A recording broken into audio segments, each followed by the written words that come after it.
दोस्तों, भारत का इतिहास ऐसे कई महानायकों से भरा हुआ है जिन्होंने अंग्रेजों की गुलामी स्वीकार नहीं की। उन्होंने अपनी जान की परवाह किए बिना आज़ादी की लड़ाई लड़ी। ऐसे ही एक नायक का नाम है नाना साहेब पेशवा। आज हम आपको उनकी पूरी और असली कहानी सुनाएंगे। एक ऐसी कहानी जो साहस, बलिदान और रहस्य से भरी हुई है।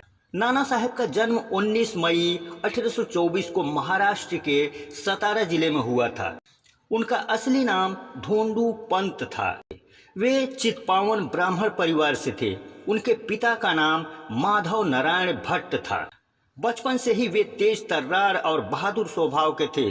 उनकी किस्मत का सबसे बड़ा मोड़ तब आया जब पेशवा बाजीराव द्वितीय, जो मराठा साम्राज्य के आखिरी पेशवा थे, उन्होंने धोंडू पंत को गोद लिया। अब वे सबके लिए नाना साहेब पेशवा बन गए। सन 1818 में मराठा साम्राज्य अंग्रेजों से हार चुका था। बाजीराव द्वितीय को पेशवा शाही से हटाकर अंग्रेजों ने कानपुर के पास बिठूर में रहने को मजबूर कर दिया। उन्हें अंग्रेज सरकार की तरफ से पेंशन दी जाती थी, लेकिन जब बाजीराव द्वितीय की मृत्यु हो गई तो नाना साहेब ने ये पेंशन अपने हक के तौर पर मांगी। यहाँ पर अंग्रेजों ने अपना लैप्स का सिद्धांत, जो डॉक्ट्राइन ऑफ लैप्स नीति लागू किया गया था, उसके तहत कहा गया कि गोद लिए हुए बेटे को ये पेंशन नहीं मिलेगी। यहीं से अंग्रेजों और नाना साहेब के बीच गहरी दुश्मनी शुरू हो गई। ये फैसला नाना साहेब के दिल में जलती हुई चिंगारी बन गया, जो 1857 की क्रांति में भड़क कर ज्वाला बन गई। साल था 1857। भारत के अलग अलग हिस्सों में सैनिकों और आम लोगों ने अंग्रेजों के खिलाफ बगावत कर दी थी। मेरठ, झांसी, दिल्ली और अवध में क्रांति की आग फैल चुकी थी। कानपुर में लोगों ने नेतृत्व के लिए नाना साहेब की ओर देखा।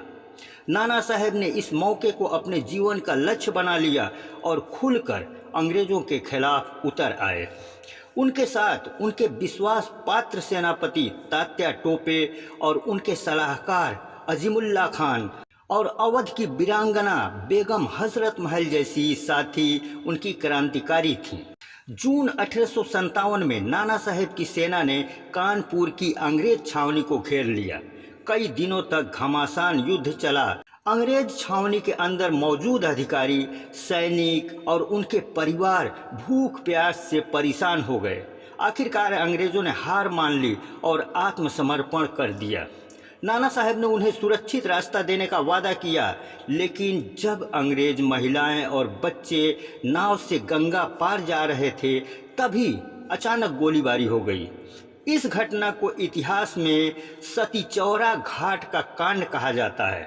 सैकड़ों अंग्रेजों की मौत हो गई। हालांकि इस घटना के पीछे का सच आज भी विवादों में है, लेकिन अंग्रेजों ने इसकी पूरी जिम्मेदारी नाना साहेब पर डाल दी। इस जीत के बाद नाना साहेब ने खुद को कानपुर का शासक और स्वतंत्र भारत का पेशवा घोषित कर दिया। उन्होंने स्वतंत्रता का झंडा फहराया और संदेश दिया कि अब भारत अंग्रेजों का गुलाम नहीं रहेगा। कानपुर की जनता ने भी उनका साथ दिया, लेकिन अंग्रेज चुप कैसे रहते। अंग्रेजों ने जनरल हेवलॉक और जनरल आउट्रम के नेतृत्व में कानपुर पर हमला कर दिया। तात्या टोपे और नाना साहेब ने बहादुरी से मुकाबला किया, लेकिन अंग्रेजों के पास आधुनिक तोपें और बेहतर संसाधन थे। आखिरकार नाना साहेब को कानपुर छोड़ना पड़ा। वे गुप्त रूप से निकलकर नेपाल की ओर चले गए। नाना साहब का जीवन जितना प्रेरणादायक था, उतना ही रहस्यमय उनका अंत रहा। कई गाथाएं हैं। कुछ लोग कहते हैं कि वे नेपाल में बस गए और वहीं उनकी मौत हो गई। कुछ मानते हैं कि वो तिब्बत चले गए और साधु बनकर जीवन बिताया। अंग्रेजों के सरकारी रिकॉर्ड में उन्हें हमेशा फरार विद्रोही लिखा गया। सच क्या था ये आज तक कोई नहीं जान सका, लेकिन इतना तय है कि नाना साहेब अंग्रेजों के हाथ कभी नहीं आए। दोस्तों, नाना साहेब पेशवा ने अंग्रेजों की सत्ता को सीधी चुनौती दी। उन्होंने दिखा दिया कि भारत सिर्फ गुलामों की धरती नहीं है, बल्कि यहाँ ऐसे योद्धा भी हैं जो अपने अधिकार के लिए खून बहाने को तैयार हैं।